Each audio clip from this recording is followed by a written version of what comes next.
ক্রয়মূল্যের উপর 25% ক্ষতি হলে বিক্রয় মূল্যের উপর শতকরায় ক্ষতি কত? এখানে বলছে কি না ক্রয়মূল্যের উপর 25% ক্ষতি হচ্ছে, এবারে বিক্রয় মূল্যের উপর শতকরায় ক্ষতিটা বের করতে বলছে। ক্ষতি বের করতে বলছে মানে এবার যদি ক্রয় মূল্য যদি 100 টাকা হয় তাহলে বিক্রয় মূল্য নিশ্চয়ই কম কম টাকায় বিক্রি করবে। ক্রয় মূল্য যদি 100 টাকা হয় তাহলে বিক্রয় মূল্য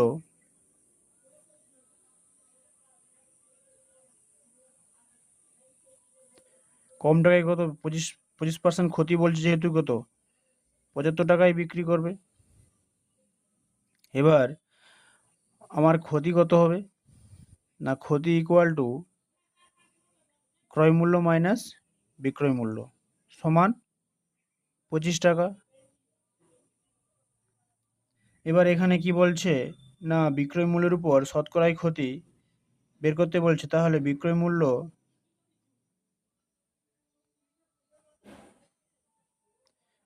মূল্যের উপর ক্ষতি ইকুয়াল টু কি হয় না ক্ষতি বাই বিক্রয় মূল্য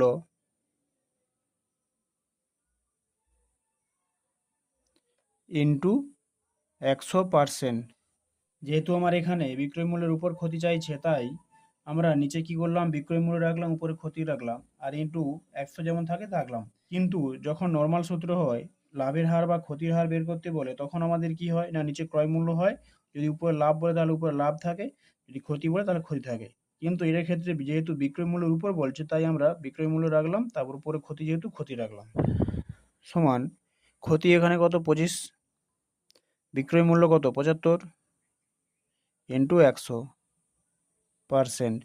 25 3 75, 100/3%, তাহলে কত হবে 33.13% উত্তর। তাহলে বিক্রয় মূল্যের উপর শতকরায় ক্ষতি 33.13%।